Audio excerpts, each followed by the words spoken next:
意外難料 ，Flyweight 冠軍戰26秒就完結。Bantamweight 冠軍戰 Merab 進攻啞火，連剔單都搞唔掂。傳奇冠軍Cejudo光榮退役 ，UFC 新世代就靜悄悄起革命。大家好，歡迎嚟到熱鬥技研社嘅 MMA 賽事簡報環節，熱鬥 Offline，我係 Anthony。喺美國拉斯維加斯舉行嘅 UFC 323賽事 ，Flyweight 同 Bantamweight 嘅冠軍戰已經喺美國時間12月6日順利落幕啦。兩個冠軍嘅衛冕戰打成點，我哋一陣再講。呢一刻我哋先講一個傳奇冠軍嘅退役先。前 UFC 型量級及初量級雙冠軍，再加上2008年奧運男子摔跤冠軍，38歲綽號 Triple C 嘅 Henry Cejudo 喺 UFC 323當晚比賽完畢後正式退役啦。自2014年進入 UFC 嘅八角籠，Cejudo 2018年勇奪 Flyweight 嘅王者寶座，2019年更加同時攞埋 Bantamweight 嘅冠軍腰帶。Triple C 不經不覺已經喺 UFC 打滾咗11年啦，高山低谷，Cejudo 都走過晒，佢自己都覺得係時候退落嚟，俾班後生上位啦。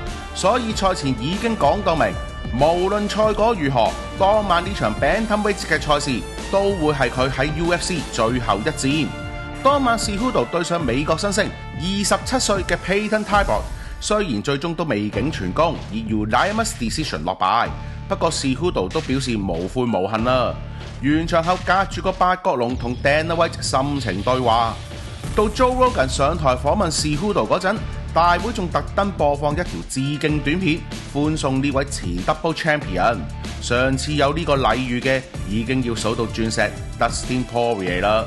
喺呢度感謝Cejudo呢11年嚟帶俾我哋咁多場精彩嘅賽事，祝願 Triple C 有個美滿嘅退役生活，健健康康享受人生。講返5場 Main Card 賽事3場頭盤，第一場 Light Heavyweight 嘅比賽 ，Jan Blachowicz 同 Bohdan Huskov 一人一次落單對手，最後3位裁判判咗個 Majority Draw。第二場 Bantamweight 嘅賽事 ，Payton Taibot 3個回合全方位力壓退役嘅 Henry Cejudo， 最終以 unanimous decision 判定勝出。第三場 Flyweight 嘅比賽，日本新星平良達朗第二回合壓住前冠軍 Brandon Moreno 嘅背脊，撳住喺地下打，結果平良達朗以 TKO 勝出賽事。以上3場賽事，如果大家想我哋詳細講多啲，記住留言話我哋知，我哋盡快補翻俾你哋。跟住係當晚第一場冠軍戰 ，Flyweight 冠軍戰兼 Co-Main Event， 由排名第一緬甸新星 Joshua Wang 挑戰現任冠軍巴西選手長勝將軍 Alexandre Pantoja。整場比賽以一個不幸嘅意外瞬間落幕。比賽一開始 Pantoja 就一輪拳如雨下攻勢，力壓 Joshua Wang，Joshua 只能夠奮力抵抗。見殺得興起 ，Pantoja 一個右高踢向 Wang 嘅頭部，點知俾 Joshua 捉到 Pantoja 隻腳，然後 Joshua 順勢一推，將 Pantoja 推落地下。失平衡嘅 Pantoja 落地當刻揾隻左手撐住地下，諗住做支撐，奈何力度過猛 ，Pantoja 左手手踭即時甩骹。Pantoja 立即向 Joshua 同埋拳證示意唔打，拳證 hurt 啲立即終止賽事。結果賽事喺第一回合26秒 ，Joshua Wang 以 TKO 勝出賽事，贏得 Flyweight 冠軍之餘，仲成為自 Jon Jones 之後 UFC 史上第2最年輕冠軍。打完場比賽 ，Joe Rogan 上台做訪問嗰陣，都話呢次意外大家都唔想。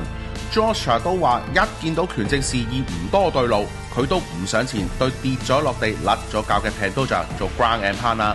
始終 Joshua 都仲要對呢位前輩有啲尊重嘅。Pantoja 咁樣大傷法，睇嚟有排先可以復出。Joe Rogan 話咁搞法 ，Joshua Wang 下場嘅對手好大可能就係同晚分途出擊，同樣 TKO 咗前輩嘅 Flyweight 日本新星25歲嘅平良達朗喎。Joshua 就豪言放馬過嚟，佢外號 The Fearless， 無畏無懼，未驚過。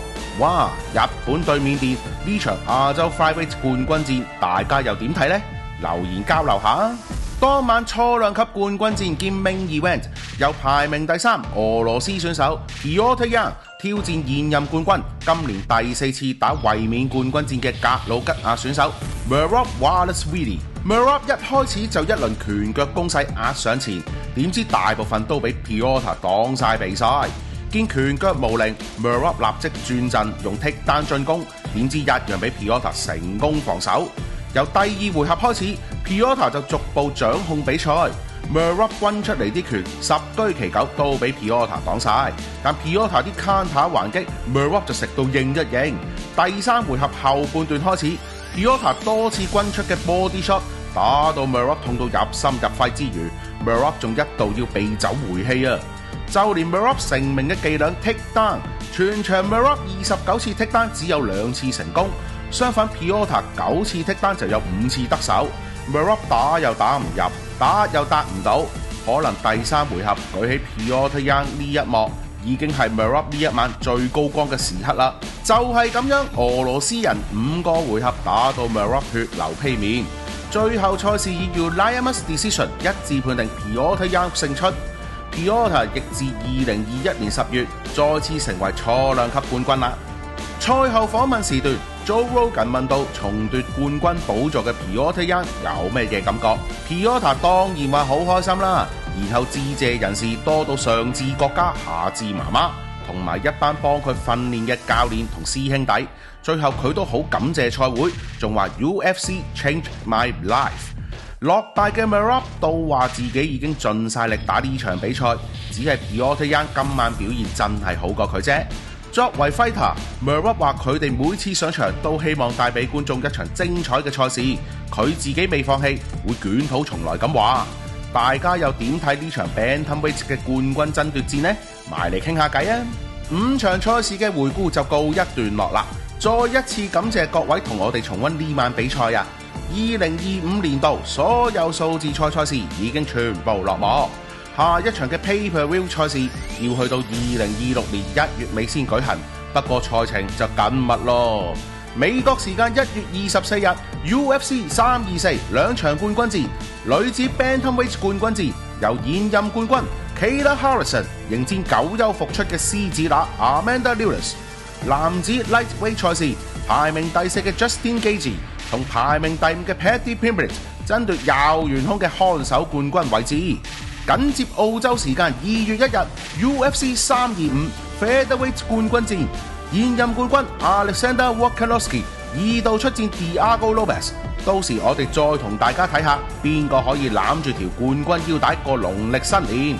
當然中意呢條片記得幫我哋 like、comment、share， 仲有 subscribe 我哋熱鬥技研社嘅 YouTube channel，click 埋隔離個鐘仔，咁我哋有新片就可以立即通知到你啦。